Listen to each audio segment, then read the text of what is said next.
Hello everybody and welcome back to Encounter Roleplay. My name is Will, I'm a D&D sex icon, and I'm back today for yet another episode of Waterdeep Dragon Heist. We've got the cast and crew back on us tonight to get up to some more mischief, so let's go around and meet us and see who we're going to be playing today. Let's start with Greg, our Dungeon Master for tonight. Greg, how's it going, my friend? Oh wait, Greg is frozen in time. What happened to Greg when I went? What? I turned my back for 2 minutes? He dies? It's been a problem. He sounds like an AOL start screen, and it's uncanny. It's awful. So Greg's just gone to try and fix it, I think, and bring his internet back into the 2018 sphere. Well, I loved AOL, and my mum still has an AOL email account, so maybe she can help. I don't know. Well, let's go around to the rest of the cast. We have Pip with us tonight. Pip, how's it going? Hi, it's going well. It's going well. How you doing? I'm good. I'm good. I'm worried about Greg, my internet dad, but I'm sure he'll be fine. He'll come back. He hasn't gone to buy cigarettes and left you forever, I'm sure. That's close to home. Okay. Sorry. Well, tell us about who you're going to be playing tonight, Pip. I'm going to be playing Morwen, who is a Triton bard, whose voice every time I come off, I've got this weird like ache here from doing her voice endlessly. But she's adorable. She's a Triton bard who just wants to know everything and steal everything and swap everything with everybody else. And I'm sure she's not being tracked through time and space by weird tentacly things. I'm sure everything is just A-okay and absolutely fine. Absolutely not. Well, we have James with us tonight. Mr. James, hey, how's it going, my friend? Hey, I'm doing very well. I'm being attacked by my cat. Today I'm going to be playing Val, the half-orc street fighter, and it's just good to be back after so long away. Happy to see all of you again, and happy to get back to Waterdeep. I've been DMing for so long and haven't had a chance to play in such a long time that I felt I was going crazy.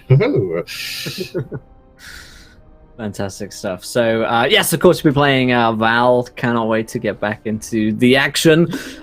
Great stuff. Of course, we have Myth back with us tonight. Myth, how's it going, my friend? Man, it's going well. What's up, everybody? Mythomatic here, original D&D daddy. What up? We may have a sex icon here, but we also have a D&D daddy. It's good to see you. Very happy to be back. We're playing Edmer. I don't even remember my last name. Daggerfell. Pretty much a face-swollen blood hunter, Rodney Dangerfield failure, but learning to fight. It's going to be a lot of fun. I'm excited to be here. Excited to be back in the shoes of this shoe-addicted drug addict. So, back to you, Greg. Yes, we have Greg back, maybe? Who knows? Maybe? He's moving, at least. Hey, Greg. Nope. No, he's just gonna have to. No, restart. okay. Well, Greg blanks us and ignores us. I will be playing Graham, the Dragonborn Alchemist, playing the Alchemist class, which is on the drive-through RPGs. Check it out. It's I'm having a lot of fun of it, actually. Get to throw around some potions and some firebolts. He accidentally kills a lot of people, and while he's a character that I intended to be pretty bad at everything, he rolls really well most of the time, so there's that. So in the future I'm going to make all my characters try and be bad so that I roll well. But before we get into today's game, before we figure out if Greg is indeed alive or dead, I remind you guys in chat of a couple of things. The first of which is that we're sponsored today by fantasygrounds.com, a virtual tabletop of choice. Go over there, check it out. The demo version is free, and all our maps, images, dice rolls, tokens, etc. From the Fantasy Grounds. Wellinggames.co.uk is a go-to destination for tabletop board games, war games, and more at up to 20% off the retail value. And tabletoploot.com give away a set of dice here each show on Encounter Roleplay, so stick around to the end and you could be in for a chance to win. And of course, here is the tweet for you guys. If you haven't retweeted the tweet, go ahead and do so. When we hit 20 retweets, you guys in chat get to decide something which happens next in our campaign. And don't forget, you can donate to affect the game as well by giving players nat 1s, nat 20s, wild magic surges, and so much worse. So Greg is maybe back now again, possibly. Possibly not. I don't know if you can hear us. Greg, return to us, please. I can hear you, but I'm assuming you cannot hear me well. No, we can hear you. We hear you. It's not. Gucci. It's not a good thing though that you can hear. It doesn't sound awful. bad. It doesn't sound awful. It does sound a little bit like you're in the back of a truck getting taken away somewhere, but that's just from personal experience. So, Greg, If you roll a natural one, you have to say Right. you got fail. It has to be every time. it's a little bit 8-bit. Okay. But I think we'll struggle through. How about we It's do really this? not that bad though. Camera We call it off. 1, Cancel. or hold on. Let's just work through this Siri. together, everybody. Siri, make my camera work. Oh no! Whatever he did broke Greg. No, he's back. Okay, He's back. we're back. I'm back. Don't worry. Listen. Okay, that sounds better. That sounds better. That's yeah. because it's Great. going through my webcam. Let's get rid of this. Okay. Don't need that anymore. Okay. Yeah. Hey, where were we? Oh, hey, it's Dragon Heist, everybody. Hey. We playing? We're gonna play. Okay. Yeah, let's do it. All right. So as we are all here for Waterdeep Dragon Heist, please let me know in chat how awful I need to directly talk to this thing that's too far away from me now. But I will attempt to get us back into the groove, the Waterdeep groove, in the only way that I know how. And as the levels are not a thing with the mic I'm using, buckle up. Ding, ding, ding, ding, ding. Hear ye. Ruva and Artemis sitting in a tree. Killing.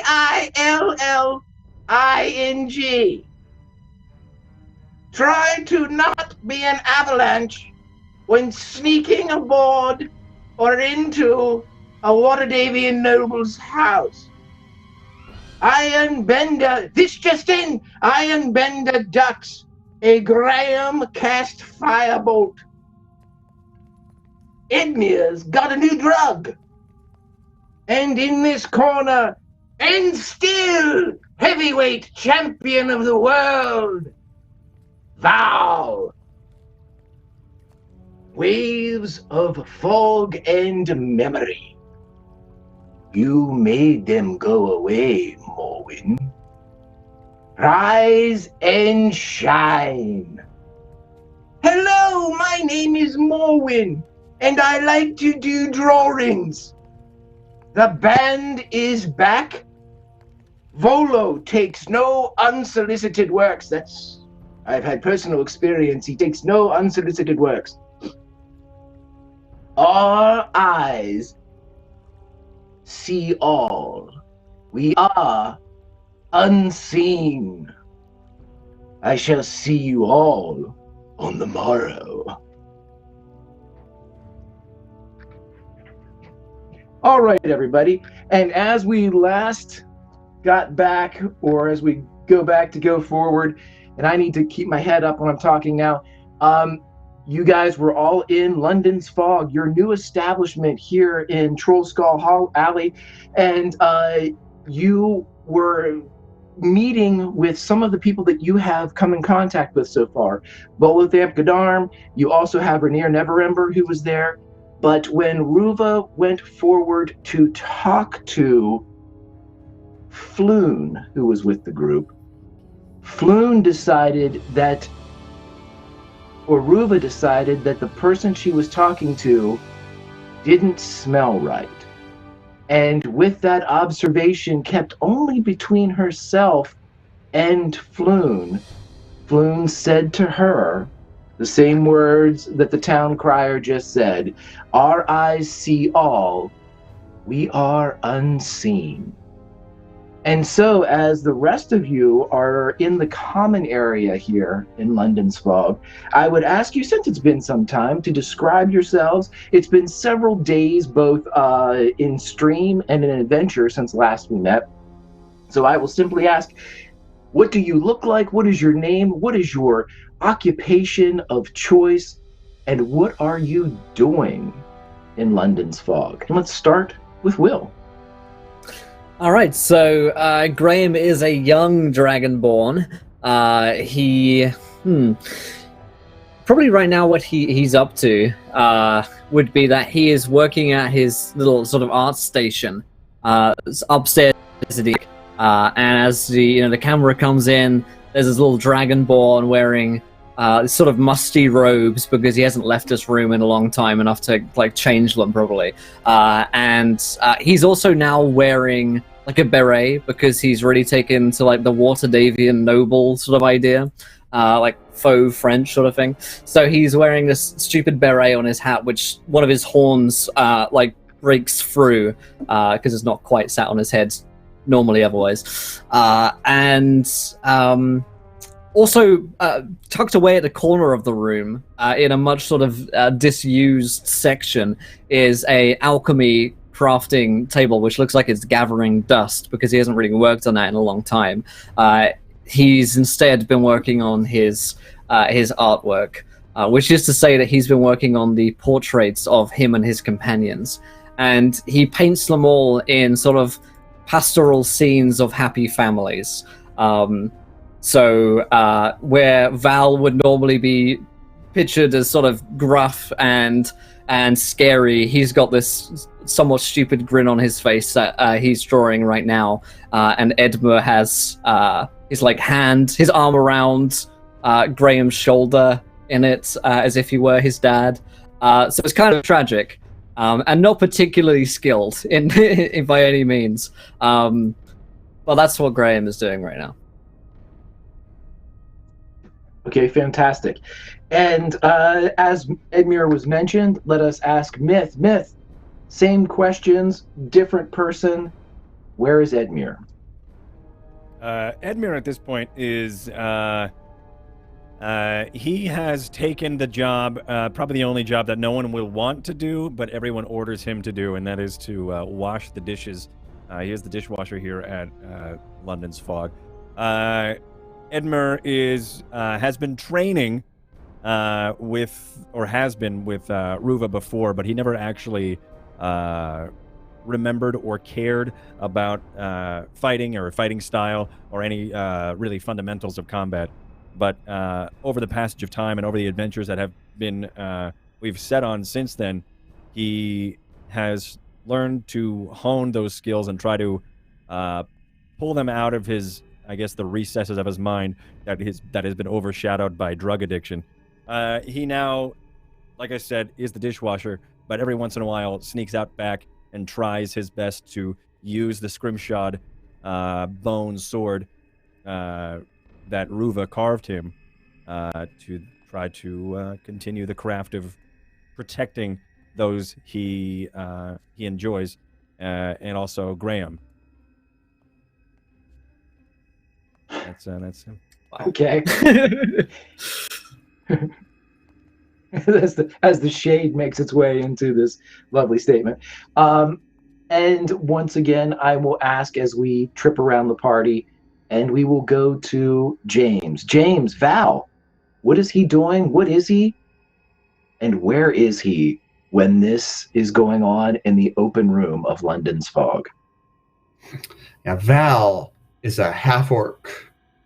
He's a rough and tumble sort of man, but he's got this long, greasy hair and this kind of messed up face. It looks like it's taken maybe one or two too many punches, but you get the sense that if he ever bothered to really shower himself down and dress himself up, he'd be a rather handsome-looking fellow.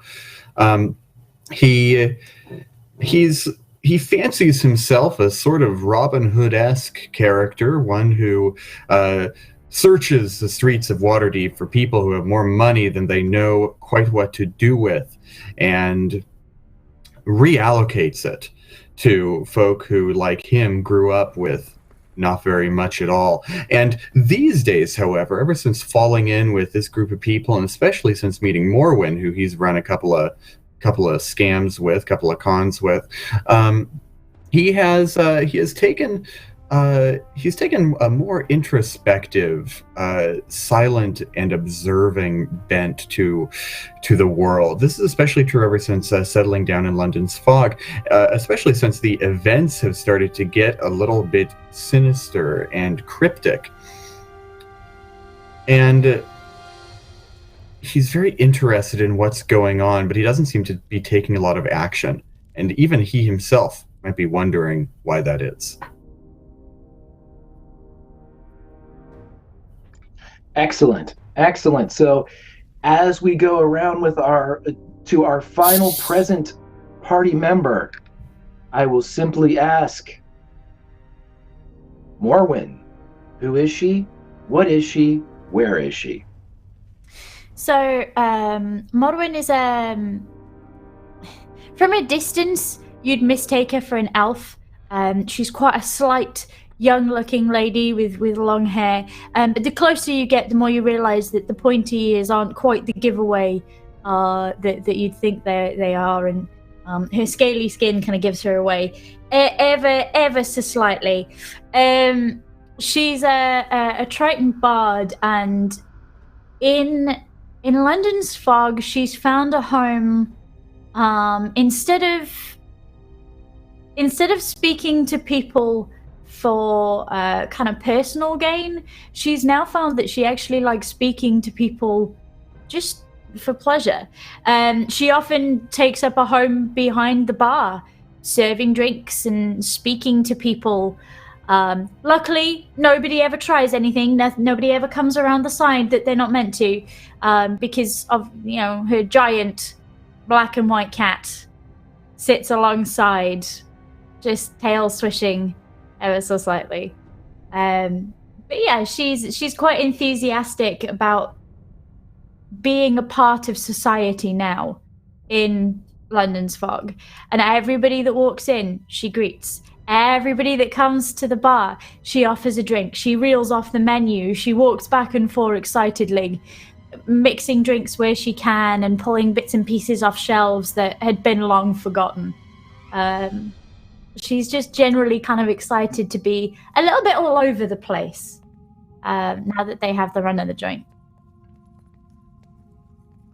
Fantastic. So is it safe to say then that Morwen is in the front room? Would she be behind the bar with Gordon and with Jeff, who is the bipedal lizard that is constantly smoking hand-rolled cigarettes? So yeah, if you're back there, then we know that Graham is up in his studio. We won't call it a room. We'll call it a studio. He is creating, and the silence that is best for creation is being adhered to. And we will say also, as Edmure has placed himself back washing dishes, he is doing just that in making sure that the general maintenance of London's fog is adhered to. James, I will ask, where would you like to place, either in the business or in Waterdeep proper? Where's Val? So Val didn't hear that exchange between Floon and Ruva last session, did he? That was something that we players heard, but not our characters, yeah? Correct. This was something that was like a very whispered exchange. With everybody being placed in different areas now at the start of the beginning, I will allow you to either keep yourself in the general business area of London's fog, or you can move around a bit, whatever you would like. But that is the constant between last session and this, is no one heard that exchange between Ruva and Floon. Yeah. So my situation at the beginning of this episode is Val is wandering alone through the streets of the North Ward. It's a rainy sort of day. It might be morning, it might be mid-afternoon, it might be evening. It's hard to tell with all the cloud cover and the thick drizzle that's coming down. And his heavy footfalls splash in puddles between the cobblestones. And the entire time he's walking, he's glancing up from an item in his hands to the street signs and the numbers on the tall, wealthy houses that line the streets of this neighborhood. And the item he's looking down at is a little pin. A pin that he plucked from the inside of his jacket, and it catches a street lamp every now and then. It glints silver, and he keeps looking from house to house, and he mutters to himself, "Now where the hell was that house? Where did she say to meet her?" And I think the ultimate outcome of this is that Val spends most of the day wandering these streets, and he doesn't find what he's looking for unless someone finds him. If nothing else happens, he's going to spend the entire day walking circuits around the North Ward and then return to London's fog right before dinner time. Okay. Let us stick then as morning creeps to, or early morning creeps to regular morning as commerce begins to awaken here in the City of Splendors. And as business, whether going to, from, or engaged in, occupies the streets of the North Ward. And Val, as you in this opulent area are a bit out of place, just because your dress dictates something of a station that is either there to perform a service, deliver a message, or some other action other than reside. And so as your circuit becomes more pronounced, as you are decidedly looking for something, it's about an hour and a half later that you feel a tug on the back of your shirt as your tunic is drug a bit down.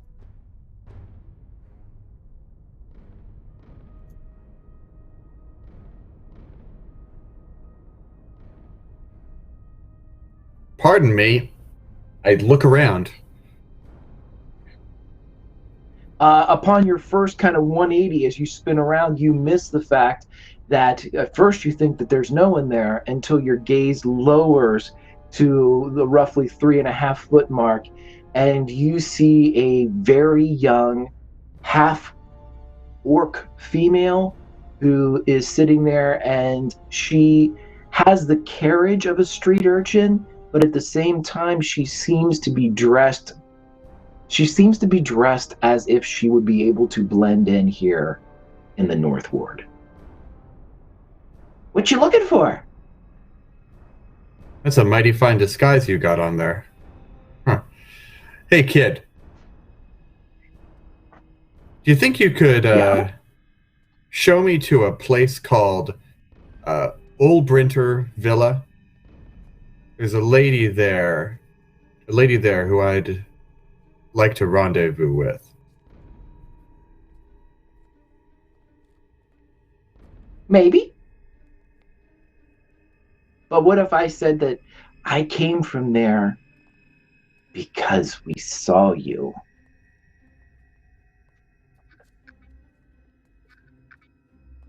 Well, if you said that, I'd ask you to prove it.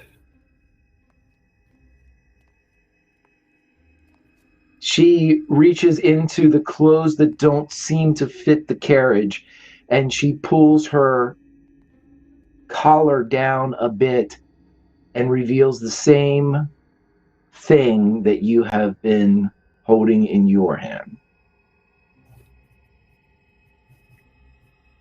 Yeah, that's all I need. Show me to Miss Haventree. Show me to Remy. Well, that's the real rub of it, I think, is that, she told me to come here and tell you to do something. Oh, is that so? Mm-hmm. This is going to be a little more complicated than I thought, it seems. All right, I'll bite. What does Lady Haventree want of me? Is.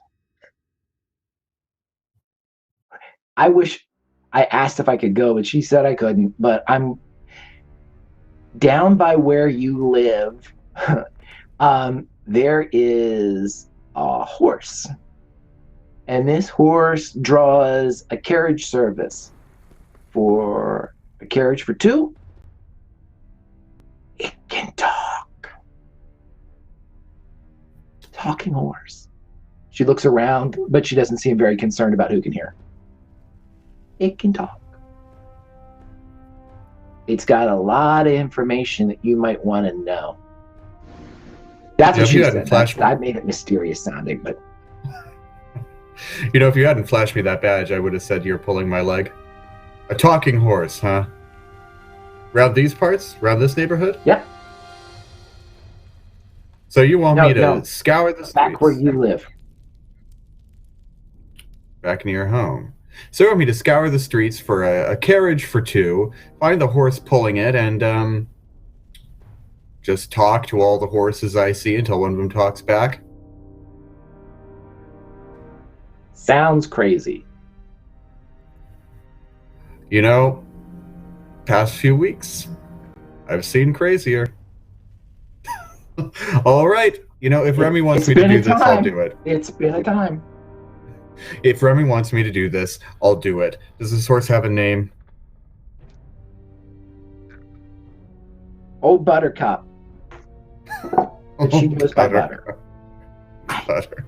I Butter really the want to talking come with horse. you. I really do. Yeah.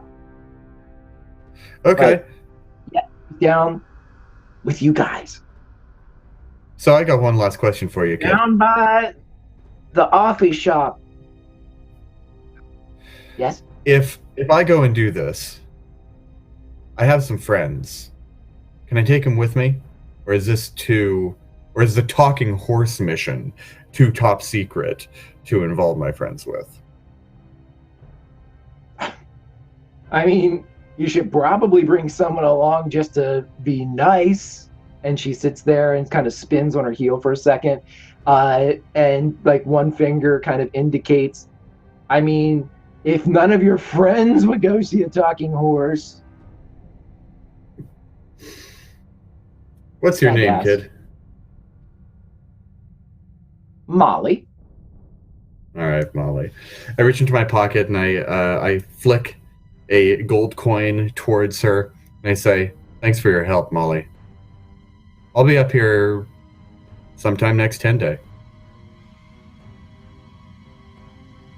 She lets it go over her right shoulder, and you see her left hand go behind her back, and you hear the of steel or coin or metal meeting flesh, and she pulls up the coin, rolls it down her left hand.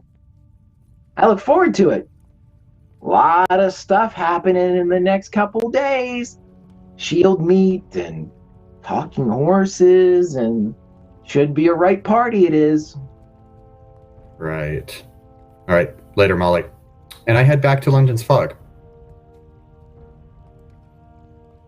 Okay.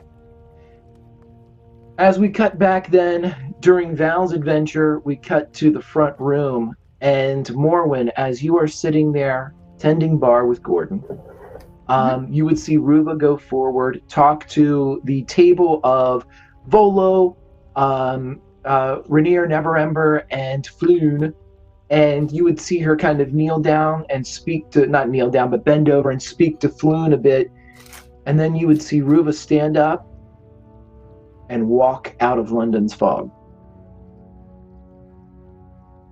Oh, bye, Ruva! Bye! I think Ruva... Oh, okay. Oh, that's not good. Hey, you artists in the corner, Floop and never remember. Wait, Bolo, sir.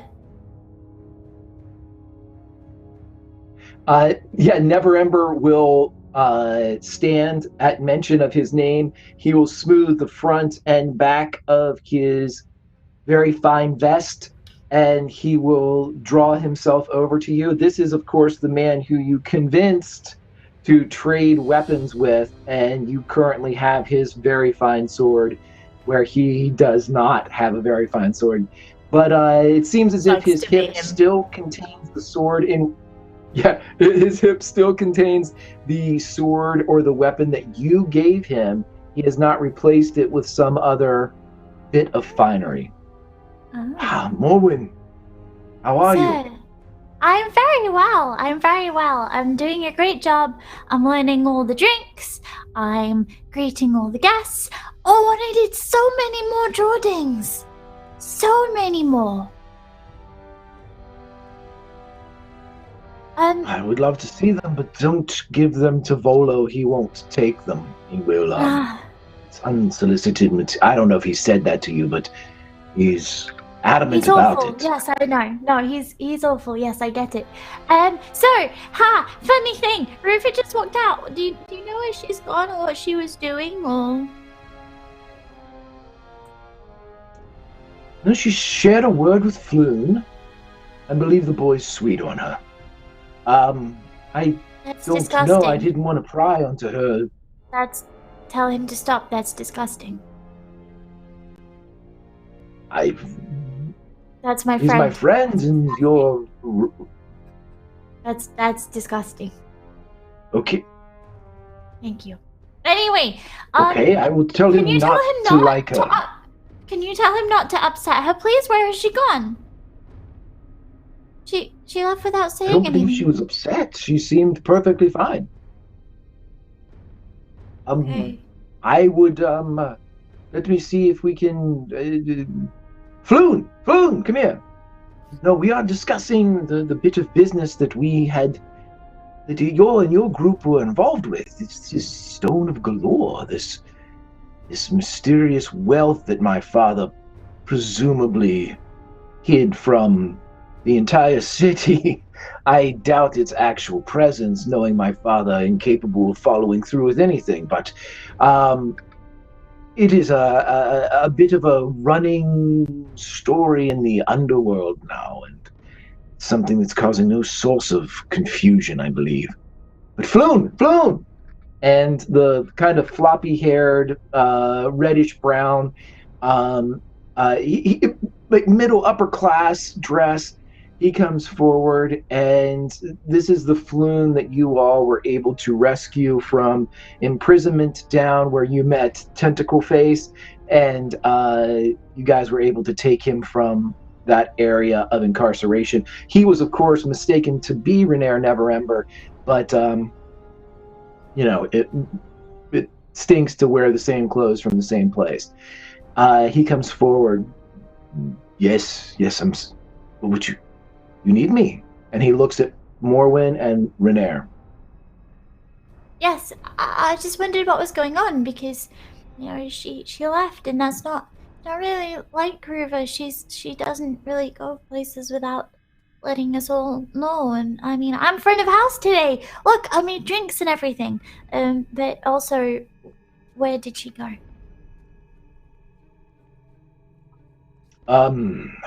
I believe she said that she was going to the docks. Did you hear her? I didn't hear her. Yeah, I believe it was the docks, says Floon. Is she all right? Oh, she's more than all right. She's exquisite. She's God, stop that. Oh, no. No, be quiet. Oh, goodness. Oh, no. No, oh, gosh, no. Do not. Oh, no, that's my friend you're talking about. I'm sorry, That's are you too... No, gosh, no. Oh, you you misunderstand. I think it's weird. I think all of that is very strange. All of it unsettles me to my core. Please be quiet, or I will get Volo to talk about something horrendous. Oh, you're emotionally closed off. I understand and respect it. It takes a lot. It takes courage to be... So... No. I just nah.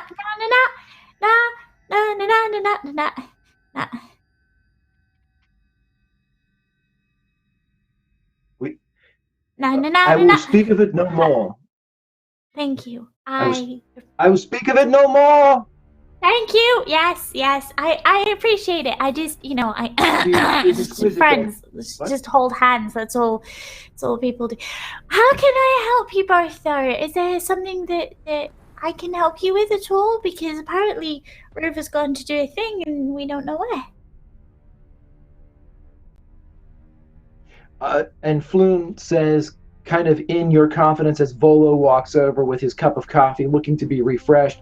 Volo has yet to pay for anything in this establishment. He seems to feel that because he bequeathed to you this establishment for having performed a service for him, that he has a lifetime line of credit when it comes to coffee beans and anything else he can purchase from the place. And as he sets down his mug, kind of rocking it back and forth to be refilled, he will join Morwen and Renair and Floon.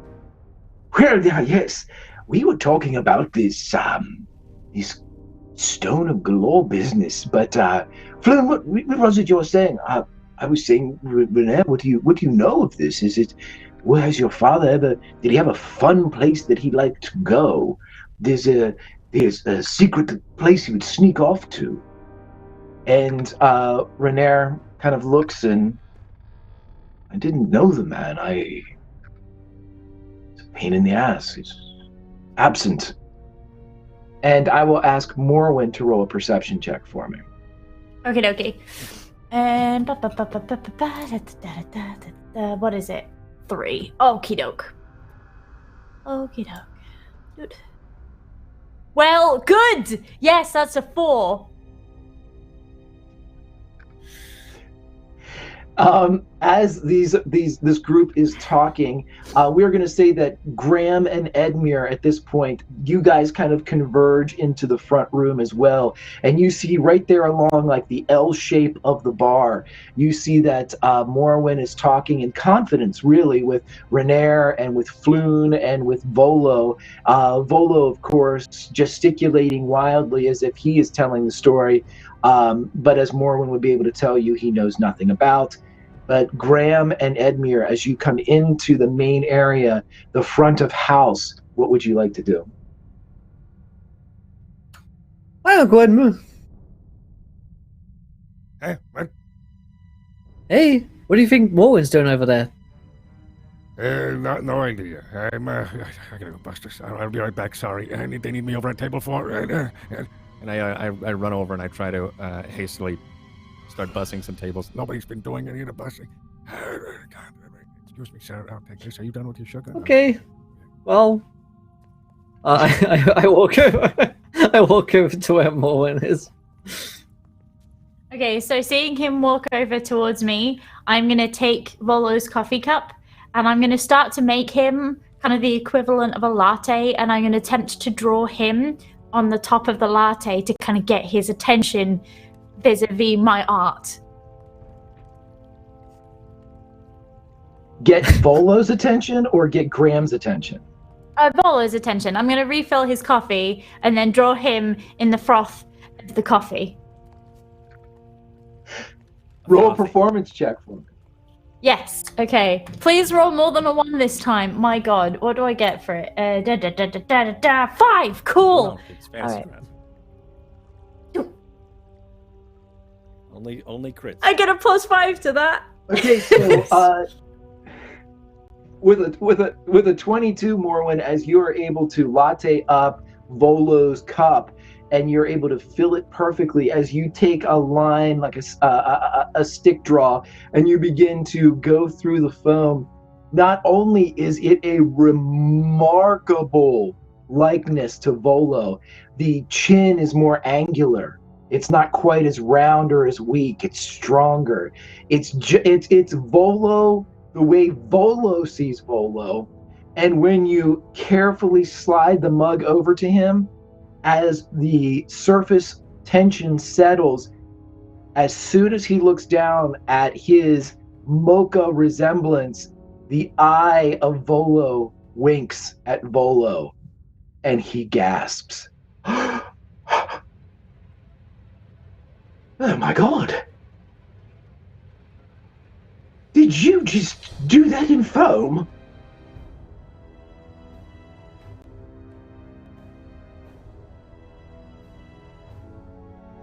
I have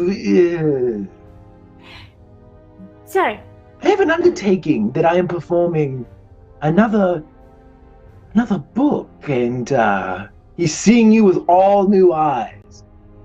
I could use some illustrations in the book. My old illustrator, he's a hack. Fights me all the time, says something, I don't look this way, or I don't act this way. I don't need that, I need this. I need the foam. I need the jaw, I need the wink. I got you. What would you say to Yep. working on my next book? Yep. Like, at this point, she's kind of, like, sunk Excellent. into the bar. And he's kind of, like, breathing really heavily, like, yeah, that'd be, yep, that'd be great, yep. Graham comes over. Hey guys! Hey Morwen! Hey Mr. Volo. Hi. Hey, What are you guys doing? Making coffee. Hi, we're just talking about the gem of good dads. And the... Oh the- wow! Yeah. I could do with one of those. Right. I think we could all do Yeah, with a gem Floon, of good as soon as good Floon dads. hears My what you're dad could saying, do all those. Floon leans over and he says, The Stone of Galore, do you all know anything about it? Where, seems to be, it's a running joke, really, a bet in the underworld. Someone could figure out if it's true, if it's real, if it is a place that Lord Neverember used to frequent. Would any of you know about that?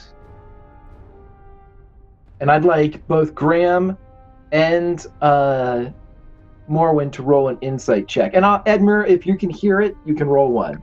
I'll leave it narratively up to you.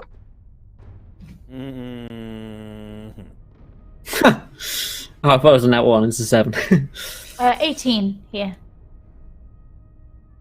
I don't think he is. He is busy. No one else is doing any of the work. I made a coffee. Right, Get over and yourself. the best part about the client, Well, no one's bossing. the best part of the Keep making clientele coffee. for the London's Fog, right? The best part of the London's Fog crowd too is it's all like artisans and intellectuals, so they drink literally the same mug all day. So there's really not a whole lot of bussing. But I like to Oh, think I'm of still Edmure bussing. going around and taking that lone Just coffee do it mug, anyway. right? Just, Yes. oh, you're done with this, right? Yeah. There you go. So as you got, I was using that. It's already gone cold. right, I go good. But so Morwen, as you are sitting there listening to this kind of not necessarily like a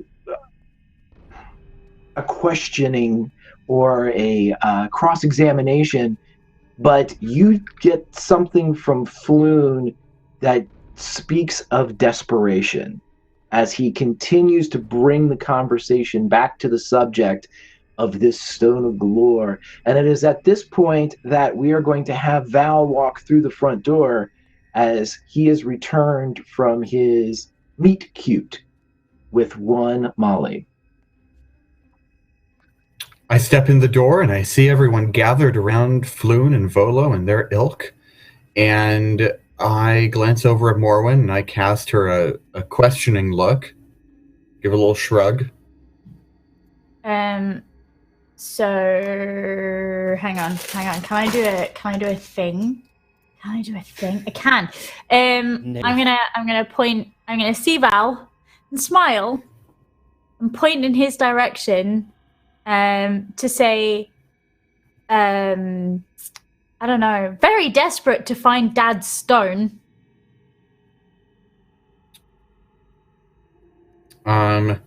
Got it. And I hear that voice and I nod once and I stride right over there.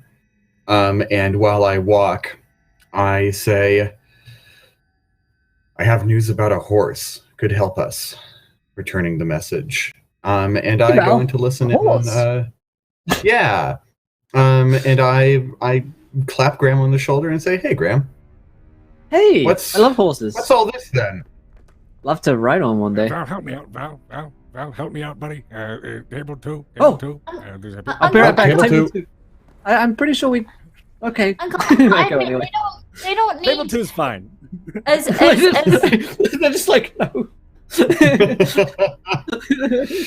think maybe as Edmure walks past me, I'm gonna hand him like a jug of a jug of coffee of some description, and just watch him pick it up and just start filling literally everybody's cups, regardless of how much was in there or what they had in there previously. Everybody now has warm black coffee going around the place.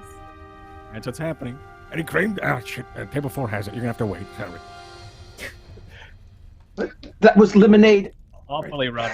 Yeah, it's just it's going. It's not a busy time, but it's really busy for Edmure because he's overworking in a dead time. No one's giving him any trouble, but he's giving himself trouble. He has no idea what he's doing, but he thinks he's helping. I'm going to look over at Floon and I'm going to say, "Hey, Floon, I need them for a moment." And I'm going to try and pull Graham and Morwen over to me. Val, when you look at Floon, I would like you to roll a perception check for me, please. Ooh, okay. Uh-oh. Perception. 18. Nice. Okay, so when you look at Floon, you see for a moment as his eyes are wider than normal. They're not like they're abnormally alien or anything, but they're wide in an expression usually reserved for terror or an inquisitive nature or wonder. And as these wide eyes are looking back and forth to the company that he's keeping, you notice a very odd sight as a ripple, much like a pebble being thrown into the surface of a pond, flickers over his left eye.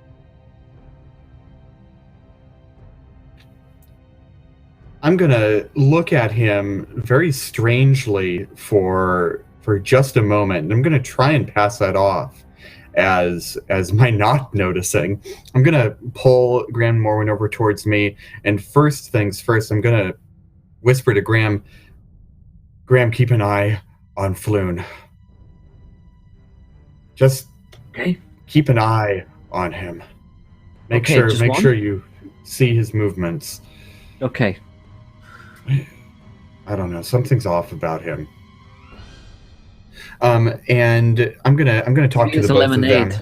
I don't think Uncle Edmure made it with real lemons. In fact, I don't think there's even lemons in it. I don't think that's it. I think I saw his eye twitch, or worse, I think I saw it ripple. That's lemonade. That's lemonade, I can assure you. As far as nipple? Grab it from under the sink. Well, that wouldn't be out of character, but no, that's not what I said. It's like I've never seen a nipple before, so okay. Like a pebble on still water, like a. He's very desperate to find out about like Dad's the old stone. saying, milk, lemonade. Whose dad's? Whose dad's is the stone? No, I think we've gotten off track. I don't think I ever met any of your dads. Listen, the reason I needed to talk to you was because I've met someone who. You've met someone. I'm grateful for you, but you know how I feel. Please don't go into detail. Thank you. Someone, that's great. What's she like? Yeah, she had a mission for me. Oh, wow. Oh, that's just like in the stories. Oh, everybody's talking about their significant others today, and it's really gross. I wish they would stop. Yeah. Are you lonely, Maureen? Well, it's okay. I am too. Well, here's the deal. It's about a talking horse. Golly, I'm excited to hear about that and not whatever Graham's talking about. Like one girl. Wilbur sort of talking horse that's drawing a cart somewhere in this neighborhood. And you're gonna find a talking horse? You have to get her a horse. She in like a tower? We have a talking cat. Why do we need a talking horse? What? Well, it's because the people who I've gotten in touch with they're well connected. They know things. They make it their job to know things. And I think they're trying to arrange a sort of you scratch our back, we scratch yours sort of situation, where if we can get them this horse, like for whatever damn reason, I don't know why they'd need a talking horse other than the novelty of it. I think I think they know something about this Stone of Galore thing that, and I look back over at Floon for a moment. I cast him a sharp look. These gentlemen are interested in. Right. Where did you meet her? Like a masseuse? Oh, she was a street urchin. Back scratching? Oh. The sort of place you'd expect to meet a street urchin. Street urchins are usually very well connected due to their sort of hangabouty kind of nature, and also they need to survive in very difficult climates. Well, you see, that's true, but I don't think this little girl needed help to survive. You see, I think she has some very powerful friends, and I'm going to very discreetly reach behind my lapel, and I'm going to flick in between my fourth and third fingers a blue and silver pin with the shape of a crescent moon and a harp emblazoned upon it. People I'm talking about are the Harpers. They're a network of spies and she's a interested harper. parties. She's a Harper. Harpers saved my life many years ago. I'm eternally grateful to them. And I think they can help us out here. This thing goes too deep. It's too complicated. It's labyrinthine. It's too much for a group of 5 schmucks to figure out on their own. Too much for me. Okay, but Definitely.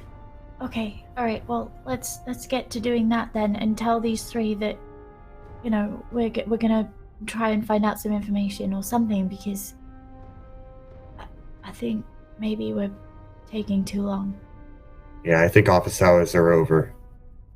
I look over towards Volo and Floon and I say, "Gentlemen, I'm afraid you caught the group of us at a very bad time. We were actually just leaving."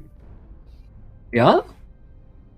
Yeah, And I look at Graham and I say, "Oh, Yeah, oh, yeah. You know, Going it's to a see thing. my aunt. She's dying. Graham, be quiet. No, oh God.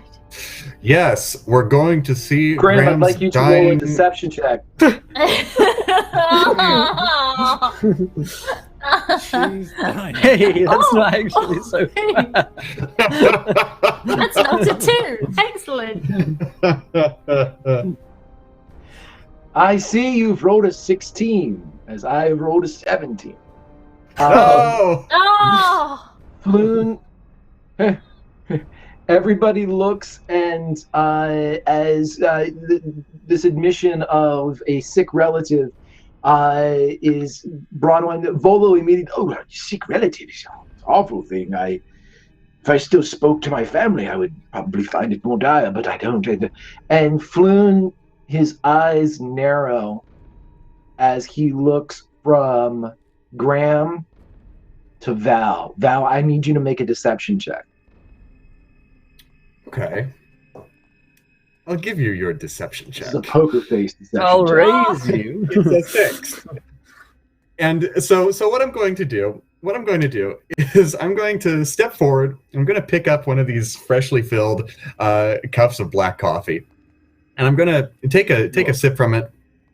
So I'm going to start. I'm going to say, yeah, we're going to visit Graham's dragonborn aunt, Dragonina.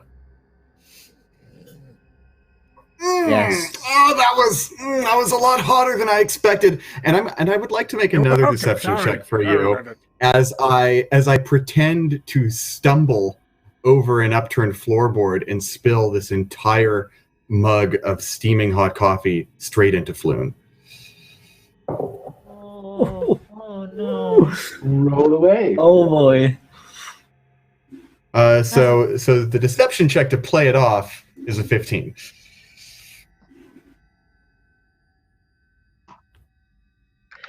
Okay, so as you stumble, it looks pretty realistic that you have taken to toe and tumbled a bit here as you're coming towards Floon.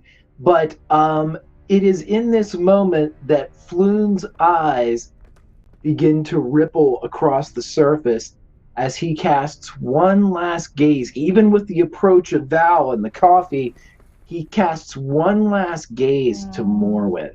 Morwen, I need you to roll a deception check. This is a poker face. I don't want to. Okay. Wouldn't it be great if Graham's the only one that passes?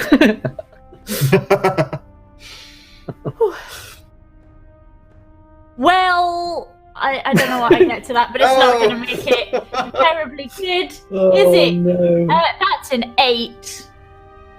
Golly. I An have 8? doomed us all. That is an 8. As soon as the rippling eyes meet Morwen's, confirmation is obtained. And as the coffee spills against the very fine vest of Floon, the fop seems not to care, as Volo immediately says, "Oh my god, that's going to stain." And as Never Ever Rainier looks and says, "Are you okay?" And then as all of this begins to kind of devolve into a normal restaurant type of situation, it is then Look at the water. the surface not only of Floon's eyes, but his face begins to shift and move. No. And as his features melt away, No. he is going to strike. And I need, not Edmure, but I need Graham, Val, and Morwen to roll me a d20. Low roll wins the prize. Well, this round, Edmure is refilling Val's cup, so. It's just so high, like he's just wired onto doing stuff. I quit. I give up. No. Okay, everybody. So it looks as if Graham is going to be the recipient of the low man on the totem roll. And as that goes through, I am going to place at the corner of the bar the creature that becomes or was Floon and is now something very different. And as the shape melts away and the stained vest melts away, the creature that is standing there takes a swipe at, let's see, and for a 24 to hit. Oh boy. Oh boy. That might do it. You're going to take 5 damage, Graham, but you are also going to take an extra. Whoops, let's see. An extra 10 damage, so it's 15 total as this creature strikes with a surprise attack that smashes you back behind the bar, across several of the bottles and into Gordon as you are thrown away from it. I will help everybody scream. where they need to be. Sweet Timora. Let's see. Graham, you're going to be back about there. And let's see. Edmure, you were doing some bussing over here. And Val, you're going to be here whispering conspiratorially. Morwen, you're going to be here whispering conspiratorially. And I think that's everyone. 1, 2, 3, 4, 5. Yep. So as this comes down, I would like everyone to roll me initiative after the surprise round has been sprung. Boy. Yeah. Oh, 9, there it is. yeah. Last, Graham. Not 20. Hey. All of us? 20 total. Love it. Yeah, Edmure, you too, please. Dirty 20, I natural would love 20. So we got Graham, Val, It's been so I only long. got a Hold on. 9. Morwen. Morwen hasn't been Let able me know to where you roll are, very well Edmure. this game. No, apparently 16. not. Okay, so I you did will roll all a be doing 17 to not get before- smacked across the Fair bar point, line, Floon. so that was nice. Fair. My latte was amazing. I rolled Okay, for that. so, You did it! Right. Okay, so Graham, you are up first as this creature begins to burst from what was the presence of Floon. You see it looks as if someone tried to shape a figure or a humanoid from the drippings of a candle, as this creature is just a mass of folds and leaked, and it is what someone, a blind or an unknowing person, would have created a humanoid if given only the roughest of descriptions. So what would you like to do as you are God, what's happening? Oh, just has no comprehension of what's happening. He was watching Floon, and then suddenly all this. Oh, he's gonna go with the Graham special. Number 3 on the menu is the Firebolt. So he's gonna give that a roll. And it is, again, as we always get into fights in London Spock, it's like grabbing up the coffee pot and throwing it, and it sets fire as it launches onto Floon. And 19 should hopefully hit for, oh baby, 10 points of fire damage. Take it right back. Fantastic. You gotta love Graham seems so inept, but he just absolutely destroys when it comes to fighting. He is the Wonder Woman of combat fighting. He is clutch defined. Yeah. Do you have a bonus action or movement that you would like to perform here, Graham? I gotta run the hell away. Forward, and like you said, yeah, it smashes and burns and blisters across the melted flesh. Okay, absolutely. So as you run down and clear, we are going to go to Val. Val, what would you like? Okay, I am going to. I'm going to basically like linebacker tackle this Roswell alien that has appeared in front of me. I'm gonna check him with my shoulder, so that's gonna be one unarmed strike, and then I'm gonna try and bull rush him over towards this table that's right behind him, and try and slam my right hand down onto his chest and just sort of try and grapple pin him onto the table. So one of them's going to be an unarmed strike attack, the other's going to be a grapple. Let's give this a shot. So that's a 12 to hit with my attack. That does not hit. Okay. It glances off the rubbery flesh as you're able to strike. Well, oh well. Here comes an athletics check to try and pin him down. That is a 23.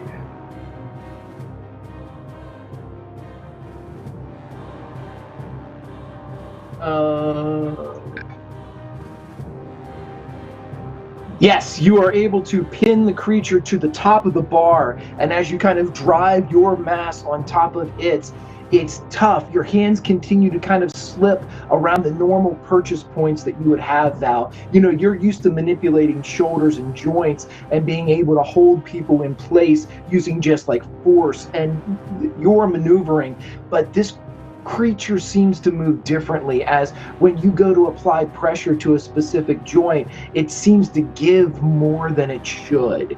It seems to not be affected by a range of motion that you would firmly suspect to cause pain. So you're going further than you normally would, to the point where when you're pulling an arm to the side, you're almost wrist to the other creature's wrist with the arm as you're pulling it across the back.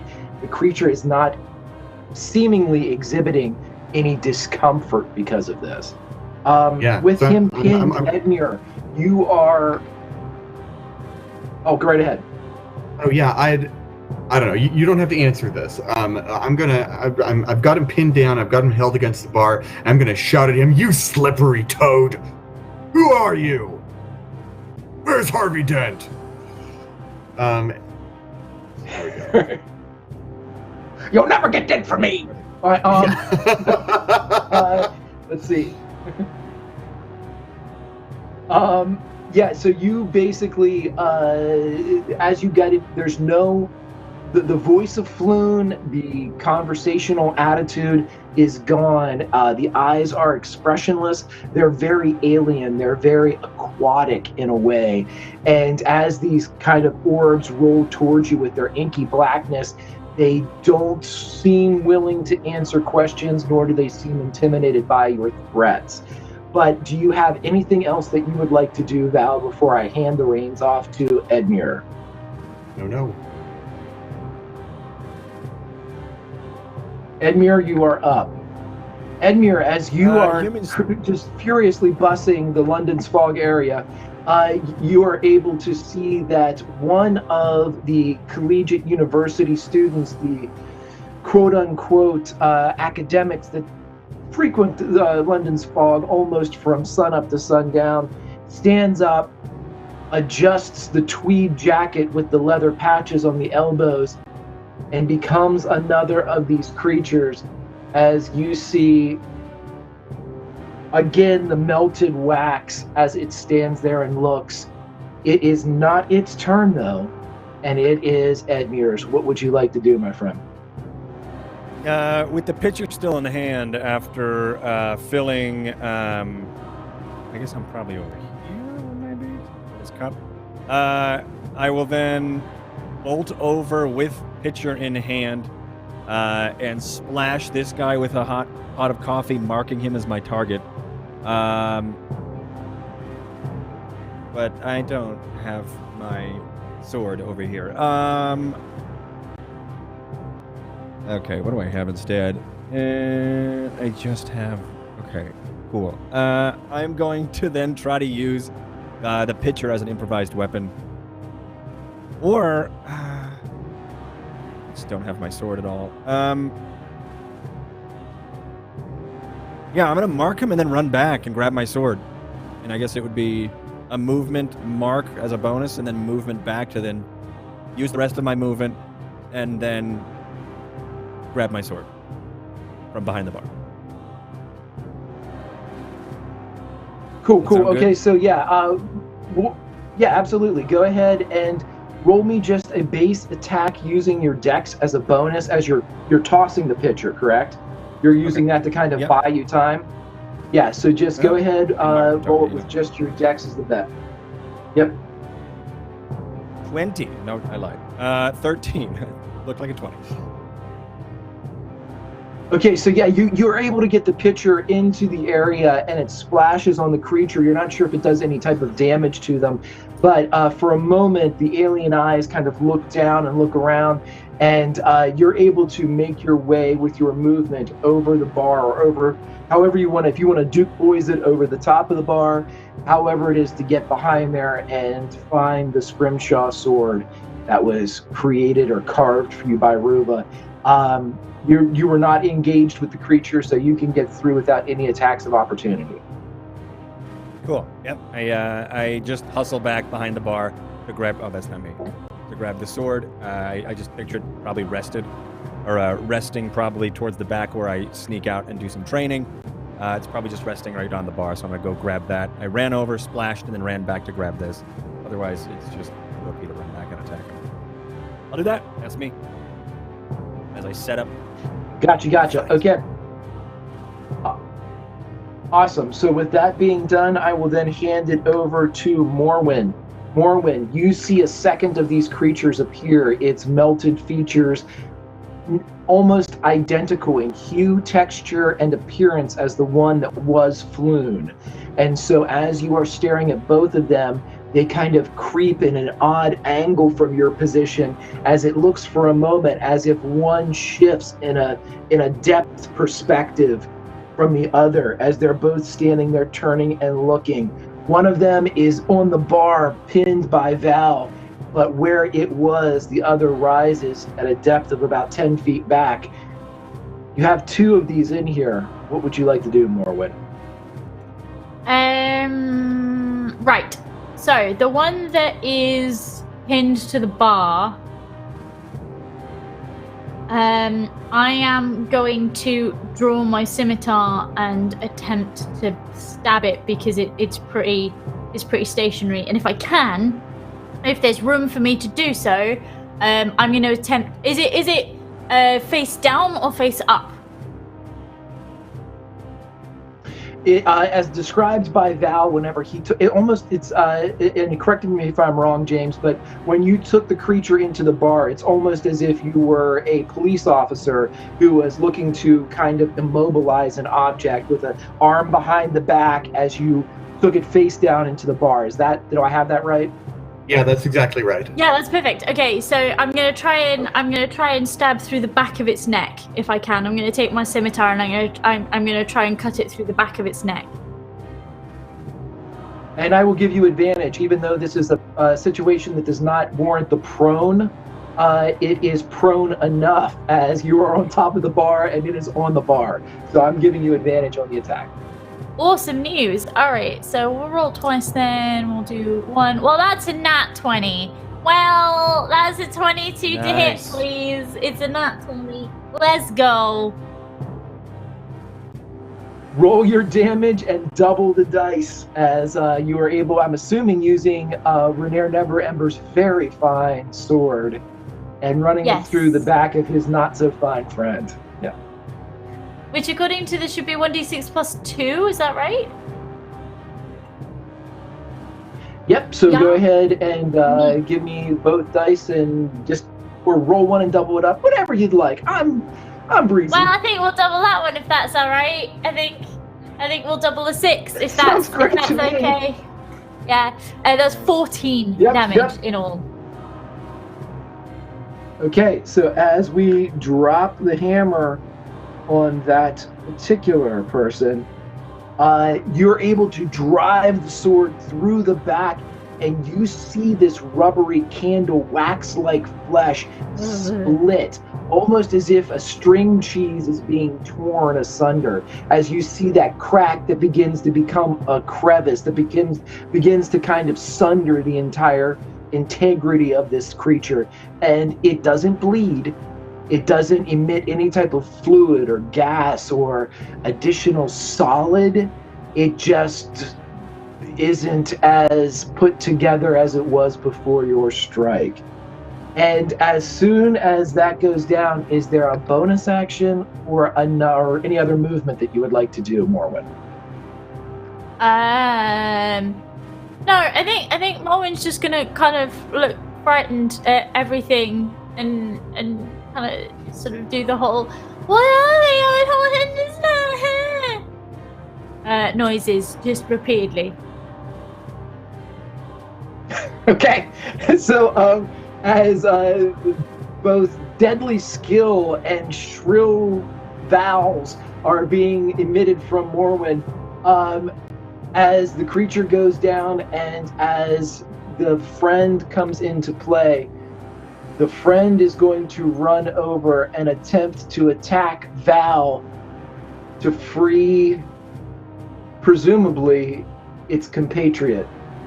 And let's go ahead and do...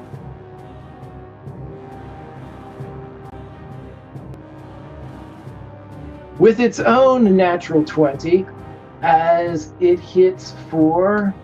Thanks. Reap friend. And its own 6. We Val, knew you well, get friend. hit for 15 points.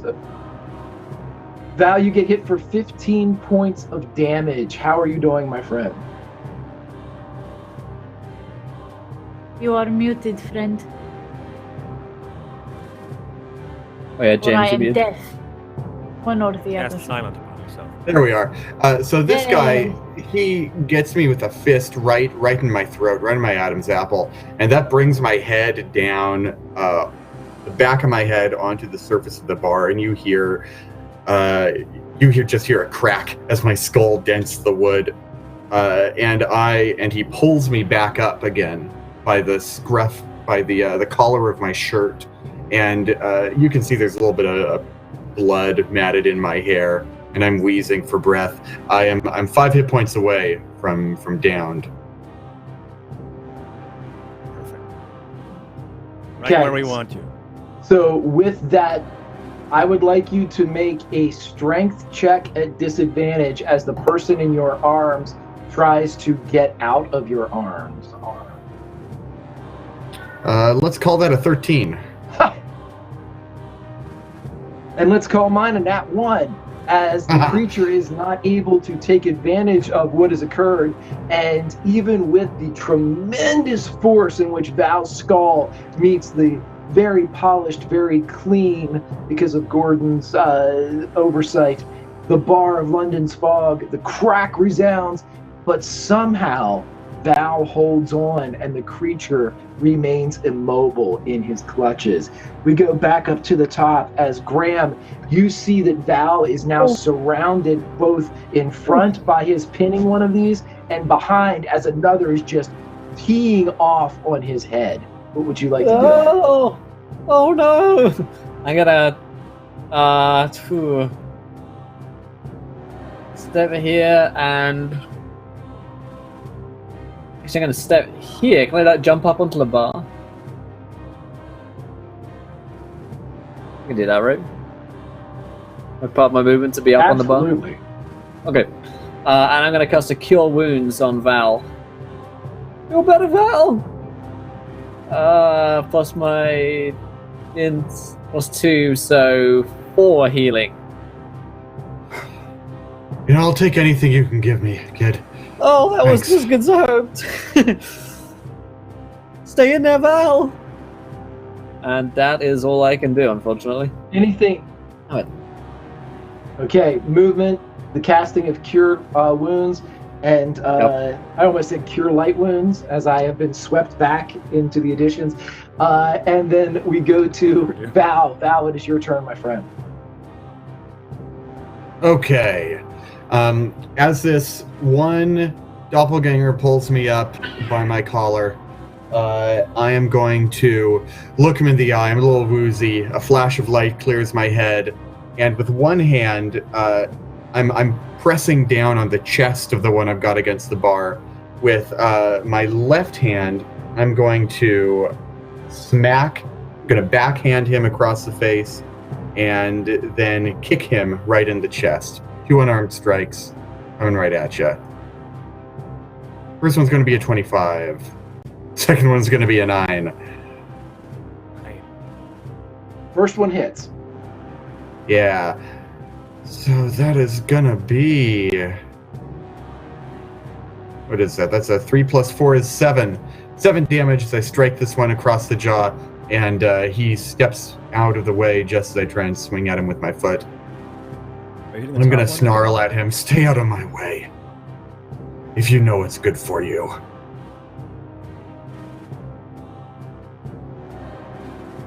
Did you hit Floon one? Fantastic. Or and new, then new that one? will take us...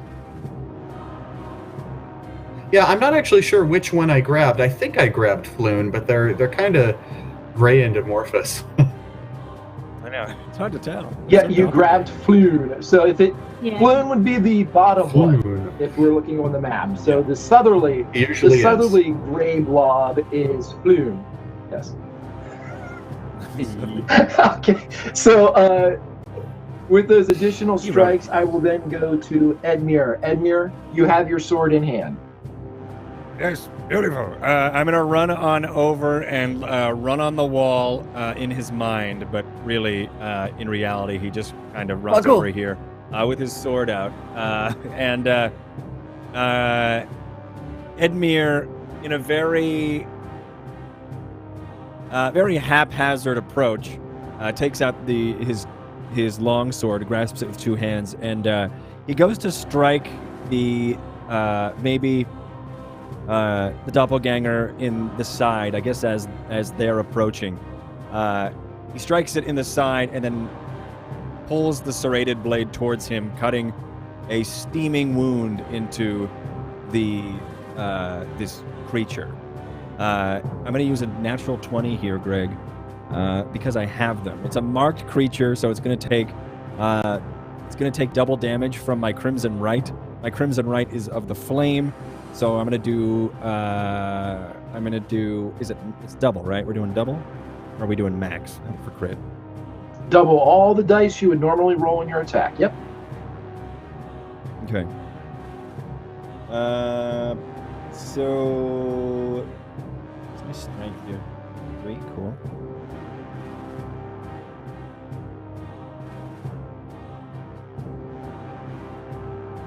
So 5.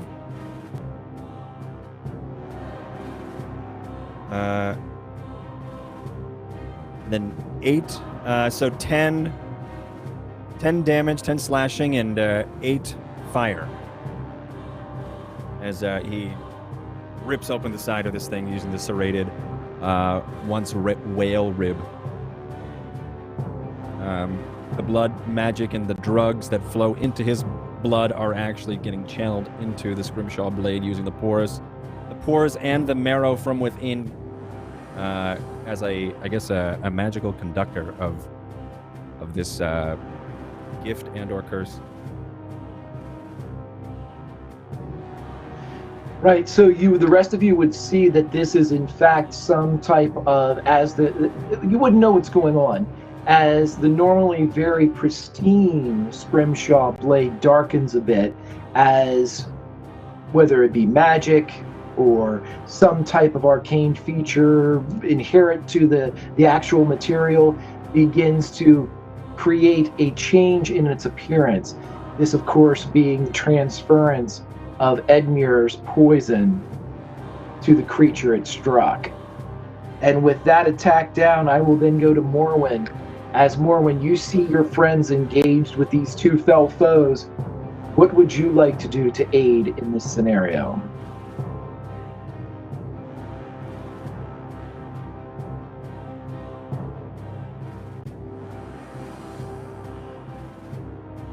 You are muted. You are also muted.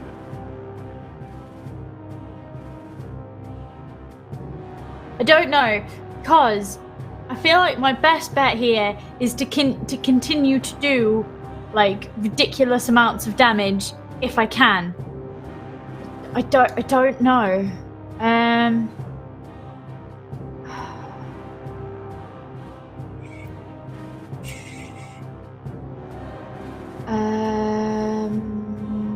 Okay. Okay. What if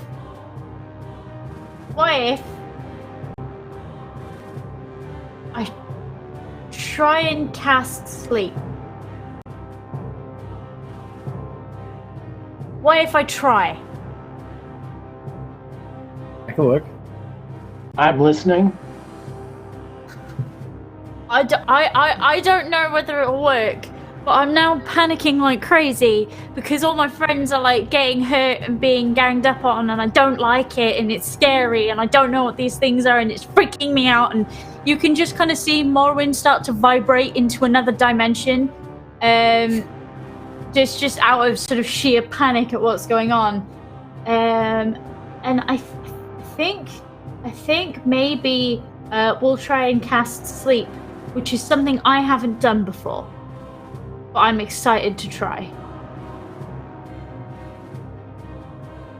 Okie dokie. So how many dice are you able? 5d8.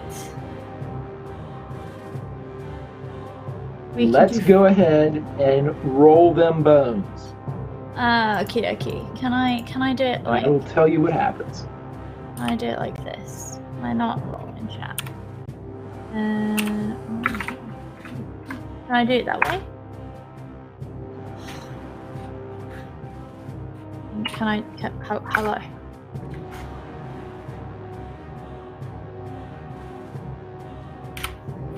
Sorry, my fantasy grounds is having a thing at me.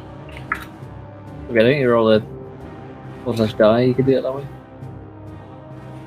I tried /roll. /die is fantasy grounds. Yeah, if you, also, Gotcha. you can. Oh, there you go. There you go. Yeah.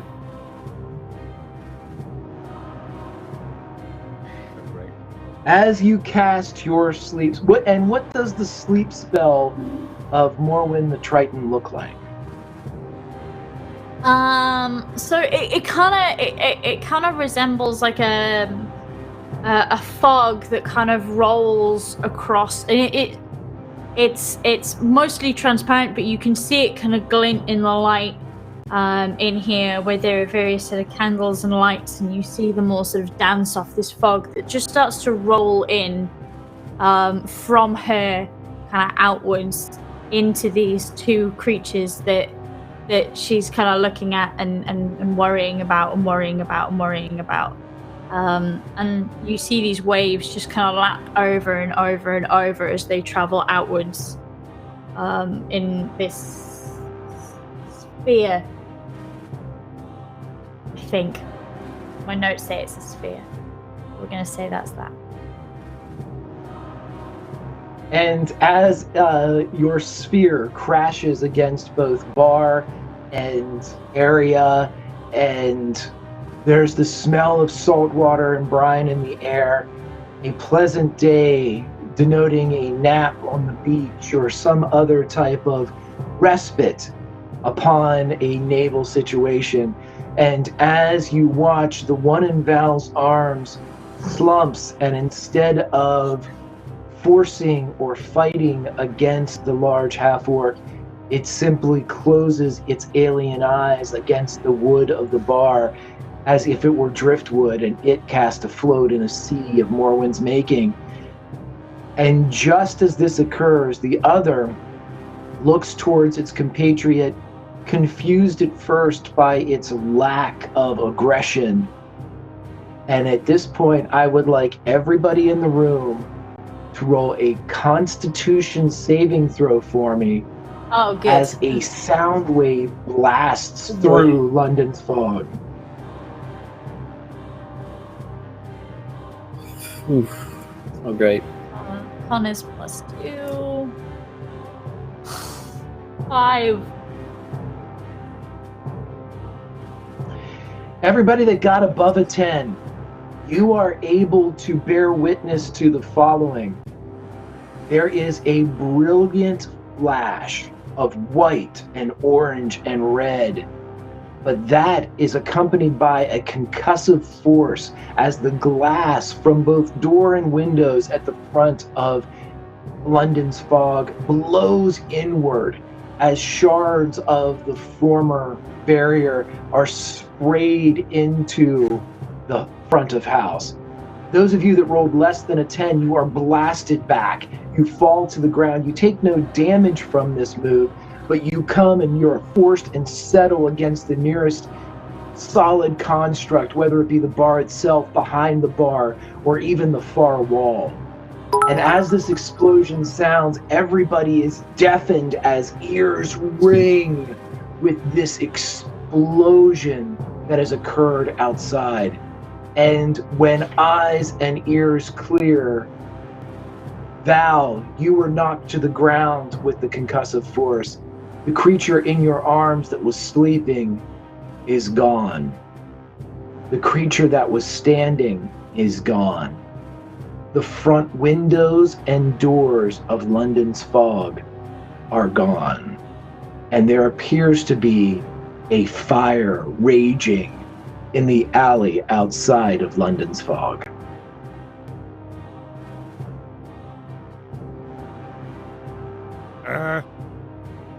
What the hell? What happened? Hey, Did we do? Where exactly am I? I knew those paints would make me hallucinate. You would have been blasted back towards Morwen.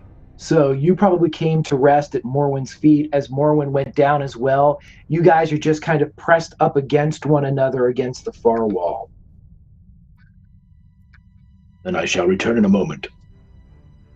I give Morwen a nudge. Hey, are you okay? Can you see straight?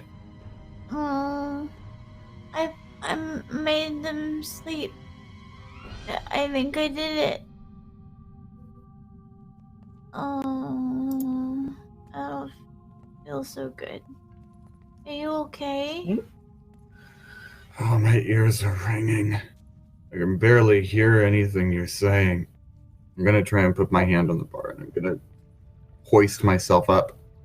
I'm gonna hold out a hand for her to grab. You just see Moen kind of like roll over and curl up in a little ball on the floor, just completely ignoring your hand, like. Yeah, Edmure, you sound like you're talking through the ocean. I miss the ocean. You guys smell that? You guys smell that? It smells like something's burning. Here, hold on. I'll grab the breakfast burritos. And I run back to the behind the bar to see what's going on in the kitchen. Because something's burning. I don't know. Yeah, it smells like smoke. The kitchen is relatively unscathed. Yeah. All the windows were broken in. Oh, watch for glass. I look around. I'll bet there's glass shards everywhere. I'm gonna run outside and look for the things that disappeared. Well, Okay, Myth, when Edmure runs outside, as you kind of, because the majority of the door of London's fog was glass, it's almost comic that you still open the frame as you kind of push this just broad rectangle of wood, and you step outside and look around, and you see that maybe 25, 30 feet from the front of London's fog, there has been some type of explosion. And this explosion has claimed several lives, as the fire itself is still greedily licking at sort of the other shops and residential homes in this particular area of Waterdeep. And as you look, you see that this is a state of shock as people are walking from the area rapidly, some rushing towards the area. The brave sort of neighborhood first responders, as you see men and women rushing from various points of the area. Oh my God, look, there's no, at this point, there doesn't seem to be any indication that there's anyone of real note or authority here. There is no town guard, there's no griffin circling overhead. The fire is not likely to spread, as it just seems to be licking over some of the edgings of the various structures. But I would like you to roll a perception check for me.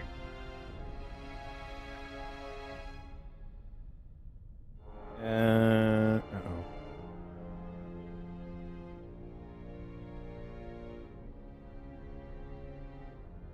It's a character sheet. I think I rolled it. No.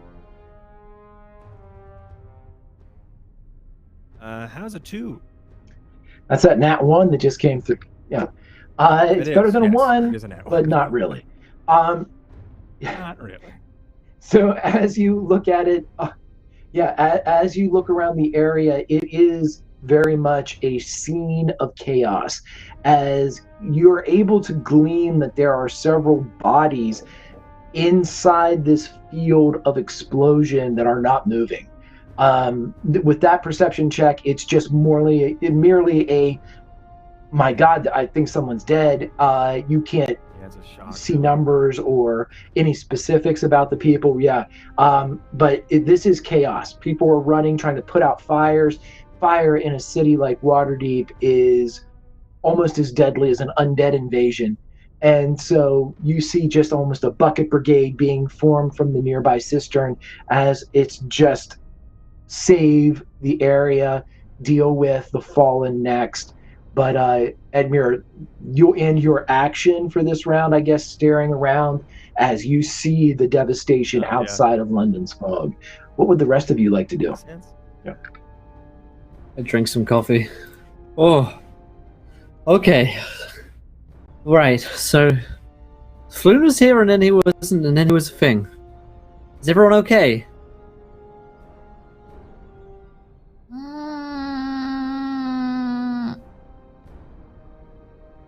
Okay, might be a bit strong. Right. Where'd Uncle Edmure go? I'll head to try and find him. Uncle Edmure, don't run away again. Morwen, Morwen, you would feel against your back as you are laying against her. You and Val kind of came to rest against the back wall. You'd feel the door that leads deeper into the employees area. It would begin to push against you, and it would push again and would slide both you and Val along the ground. And you would look out, and this great big black and white furred head peeks out and looks around the corner, having pushed open the door. Did you hear that? That did I hear what?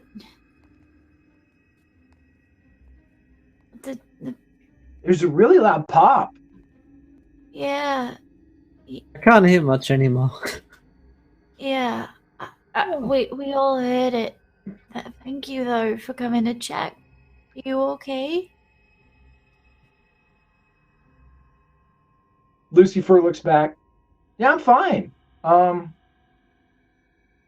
This place is a mess. Yeah.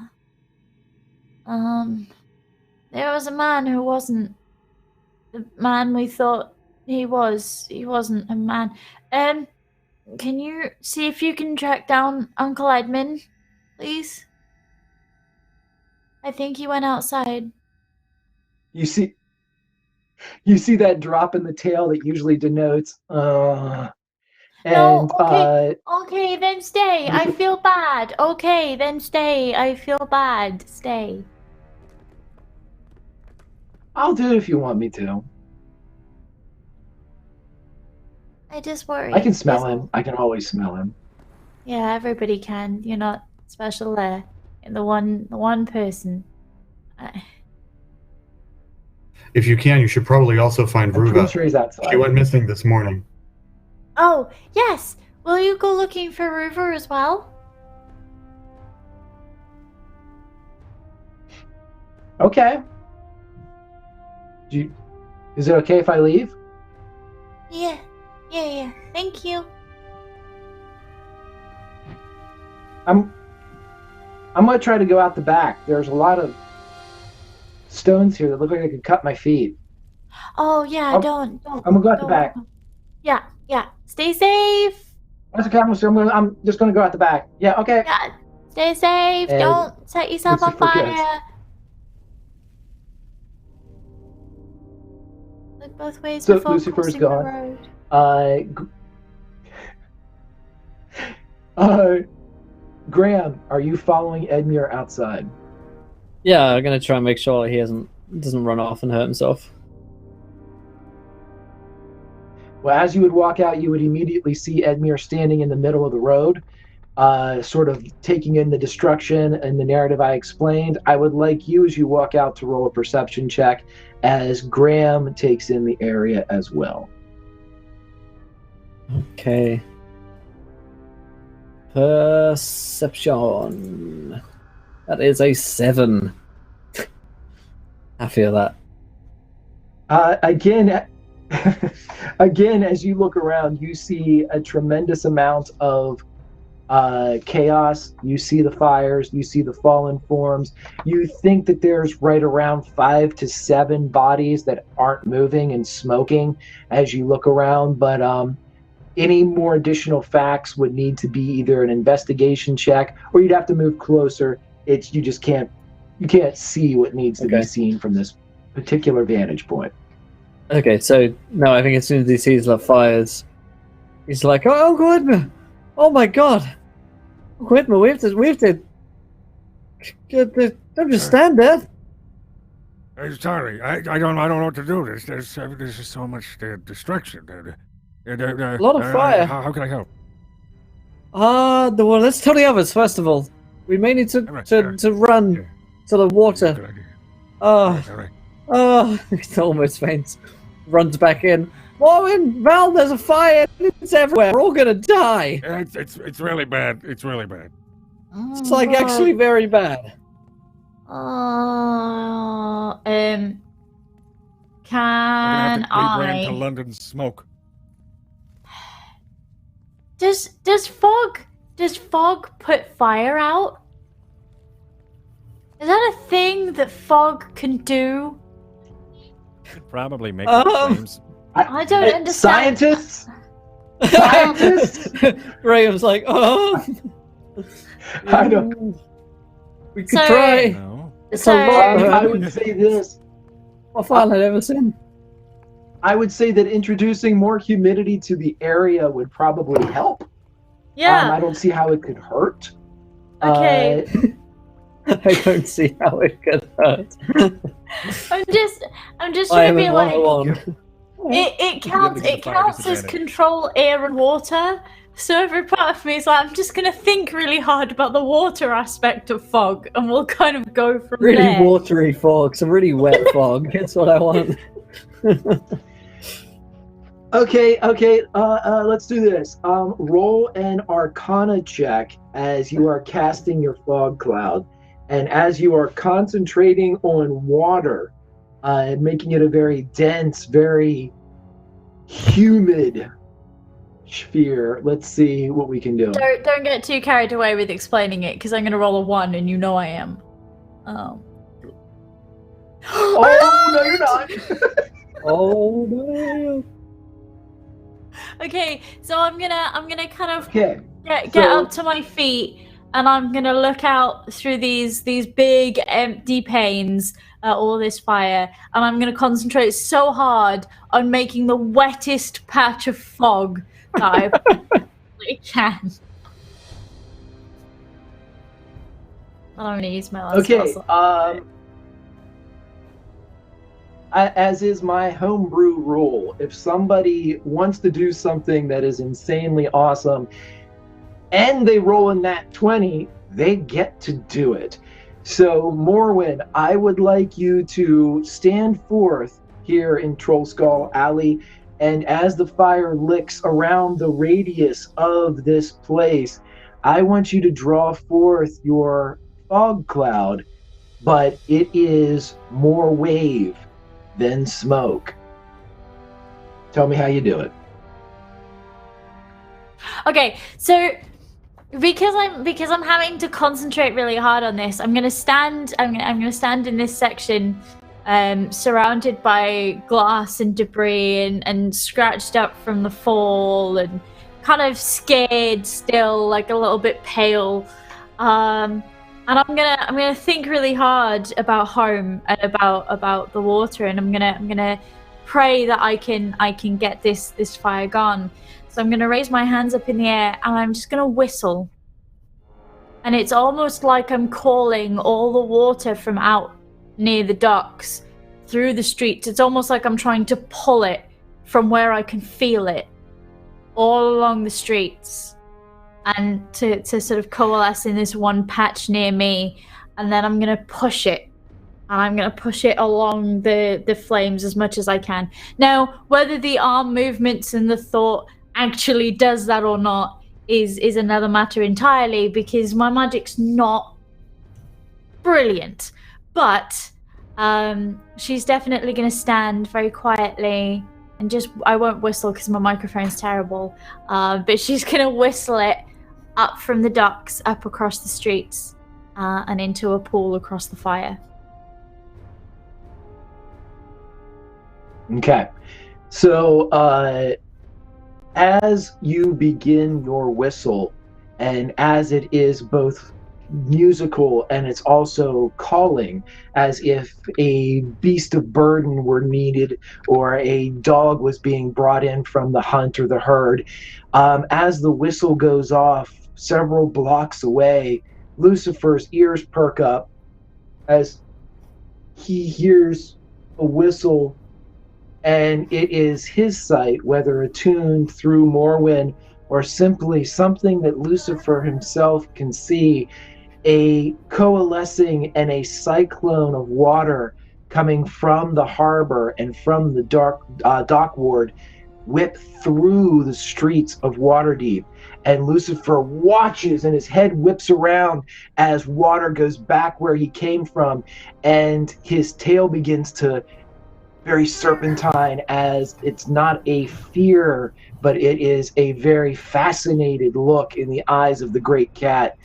And as the water whips and curls, weaving through the carts and the alleys and byways, it does in fact hit Troll Skull Alley, and it splashes against the flame, its mortal enemy quenched by numbers and a nat 20. As a sizzle, a hiss, and a bit of vapor end the threat to this particular section, and perhaps all of the City of Splendors. You are all standing in an area that is smoking, but no longer burning. What would you like to do? Hell yeah. A tiny happy I'm- dance. Whoa! A small one. I'm going to look around. I'm going to run outside and I'm going to shout, "Who saw it? Who saw what happened? What happened out here?" The fog Hey. came rolling in. I think she was doing a whistling thing, and It's the wettest fog I've ever seen. explosion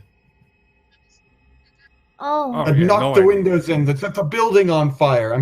Maybe I'm shouting to an empty street. I think I would do that. It's okay because we can all hear you crystal clear because we are also partially deaf right now. was it my fault? No, there's absolutely people in the street here that are milling about. Some of them in states very much similar to yourselves that were probably a lot closer to the blast as they walk and grab hold of stone structures that are no longer burning, as they kind of stumble into steps of walk-ups. And as parents are trying to find children and calling out, but to you all, the names are muffled and garbled in that ringing of, instead of, Billy or Simon or Olivia, you hear as you guys They're all dogs. walk out with that ringing in your ears. And right, Lucifer's like, Simon, Olivia, right? So as you all come out, your yells go into this kind of general cacophony, Val. But as Val and Morwen take the street, I would like you each to take a perception check as well. Okay. 8. We're back again, boys. 8 for me, 2. There it is. There we go. Okay, so from this vantage point, as you are kind of looking at the scene, it seems just as it has been described, chaos. There are people milling about. There are forms that are not rising. What would you like to do as you see a peripheral? There is a noticeable space that people aren't looking like they want to enter, which would probably be the blast area. You see scorched stone. You see streaks of black soot that creeps along the stone up onto the walkways and the sides of the formerly burning buildings. People are kind of keeping out of that general dark area as they are just looking around trying to find either their bearings or their loved ones. And then there are groups that are just seated in shock, head in hands, eyes wide and staring. At this point, even through your muddled and your dulled hearing, you can hear the sounds of the fire bells, the ding, ding, ding, ding, ding, ding, ding, ding, ding, going off as, despite Morwen's incredible effort, the threat of fire is still perceived by the areas outside of the neighborhood. I ask again, what would you like to do? Oh boy, there's... How much more fog have you got there, Morwen? Might need some more. No, that's it. That's all I had. Oh god. Was it me? Was it my fault? Did I do it? No, I don't think so. I was just trying to help. I was trying to make them sleep. It was an old... I don't know what happened. It's okay. We should probably try and help. With all the Yeah. fires everywhere else.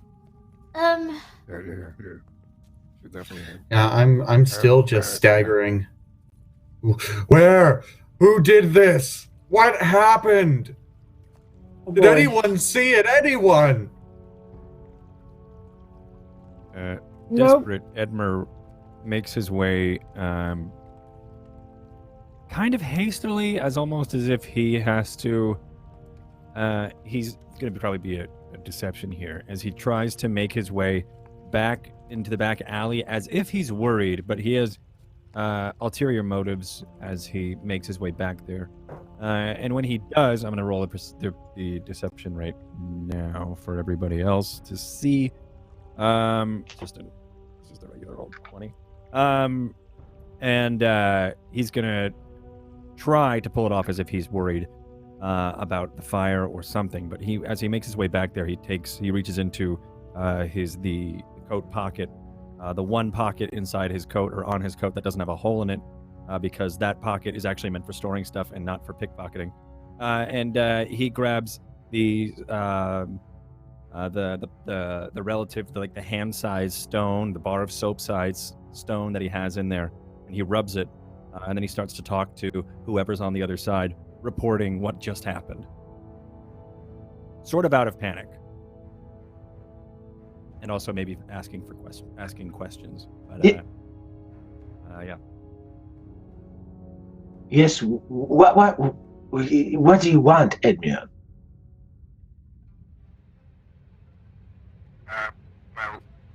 It seems as if there was an explosion. It's been pretty. I'm here at the London's Fog. There was an explosion.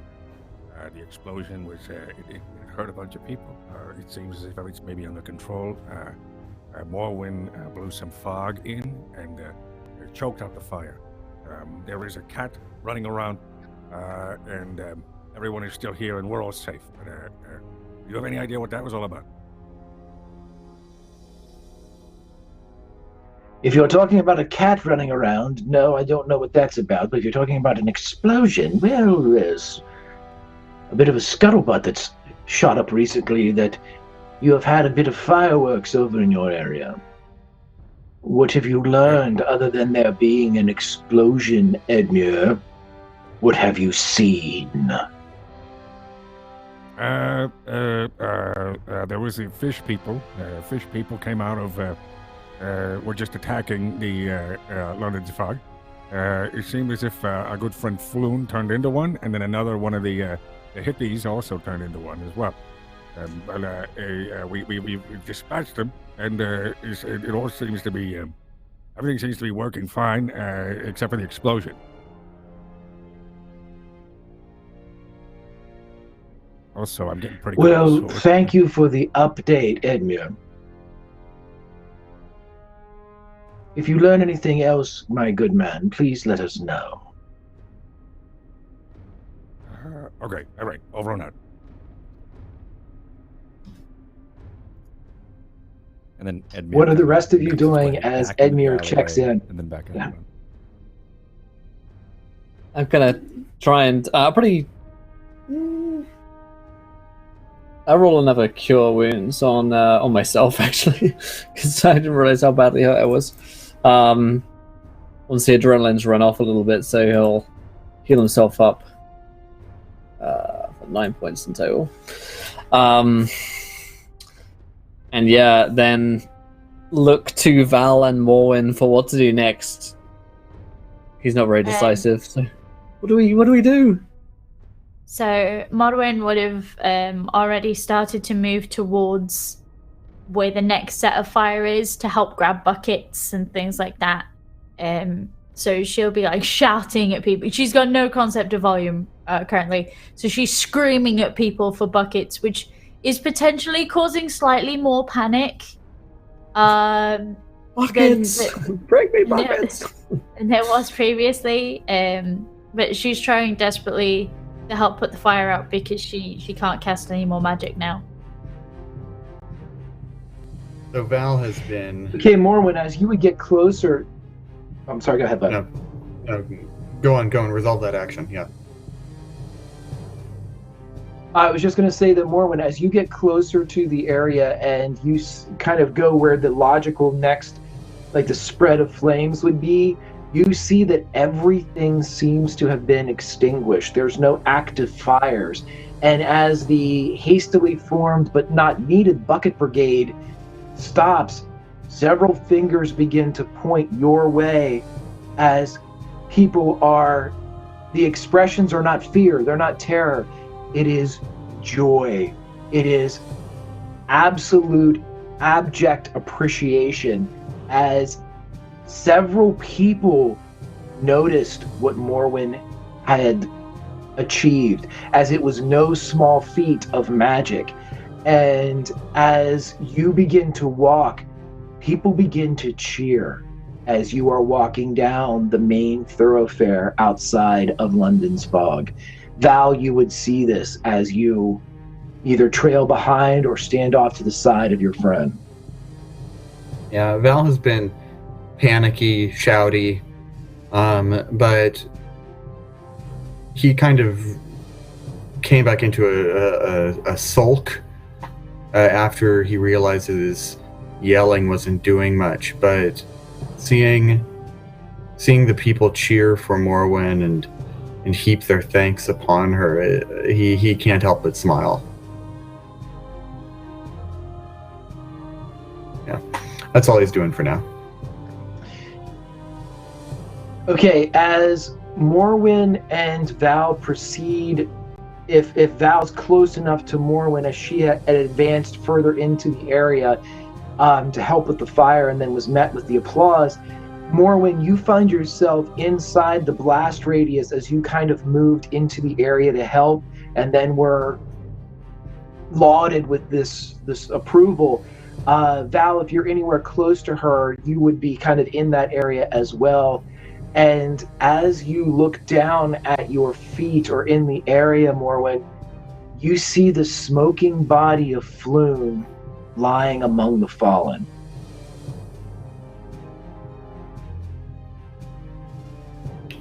Well, that seems to be our real man.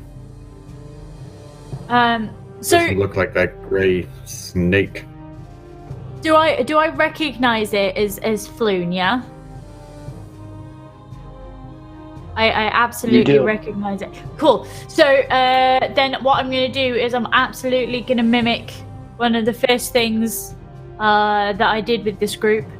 And I'm going to start to cry and wail, and I'm going to throw myself on the body of Floon in the hope that maybe one of my companions will grab it and we can take it back and be respectful. But yeah. Oh God, no! Who is it? Is it your aunt? Is it my aunt?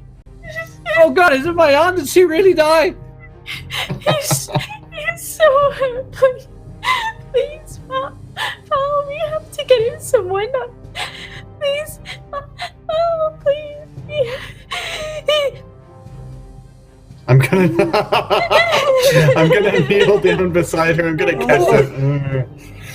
And I'm just gonna follow where her eyes are looking and grab the thing that Floon had.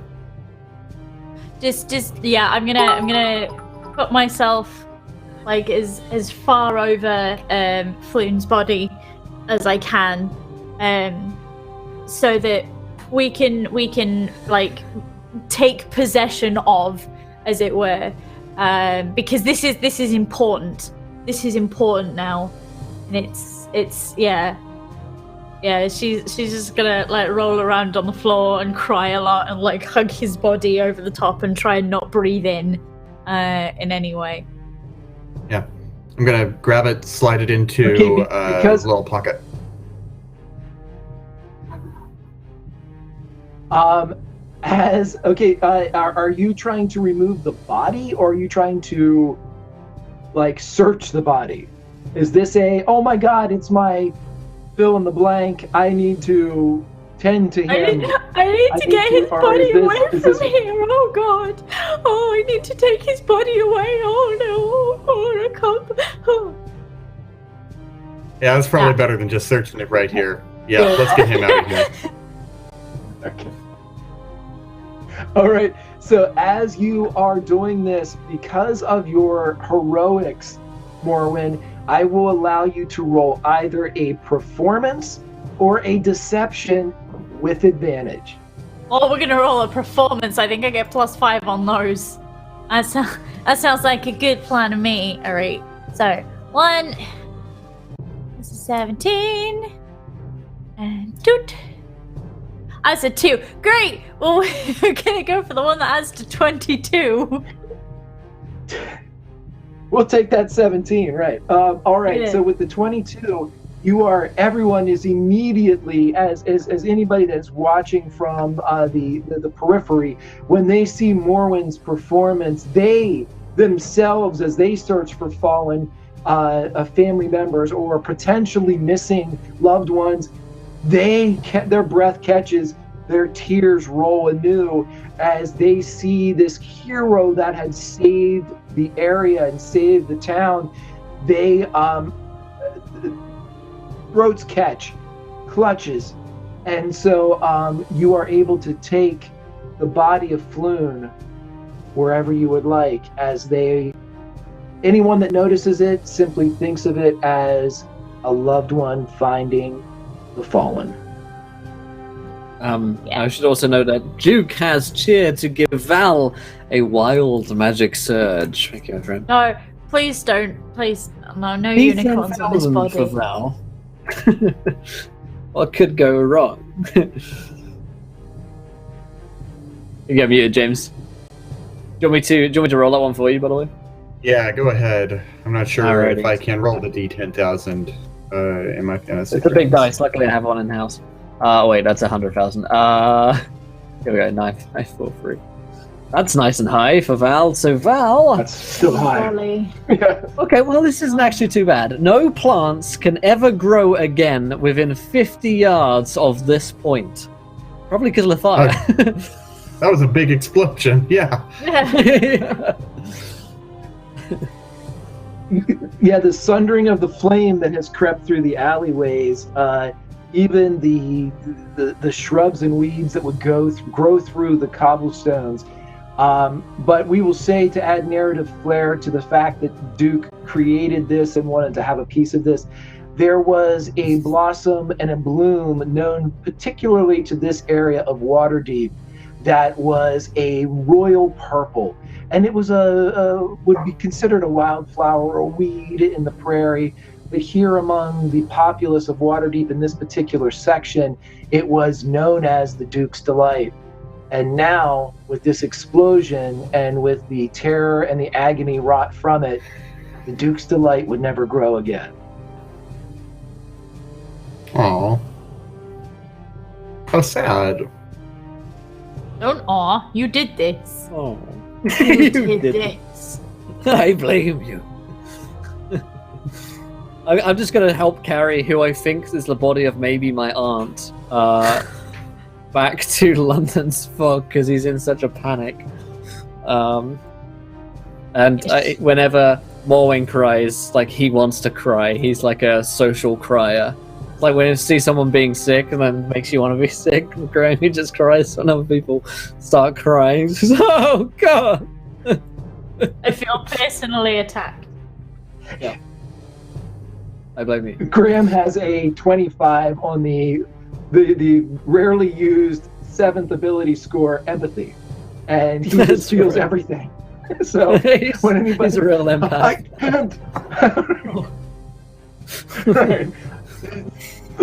Sadness. Okay, so you all are able to get the body of Floon into wherever you're taking it, London's fog. If you are taking it into London's fog, then let me know. Yes, as soon as you go inside, then you would see that, Renair and Volo would come forward, and Volo, who had run off and hid, and Renair, who's not a combatant, as they come forward, they say, "My God, what happened to him? He turned into that creature, and then, my God, he's dead." He? It's Graham, it's Floon. Oh, thank God. Graham! I was worried it was someone important. Right. So at this point, all you can see is him doing the God. Oh, thank God. And Morwen is stood next to him, going, Graham, Graham, Graham.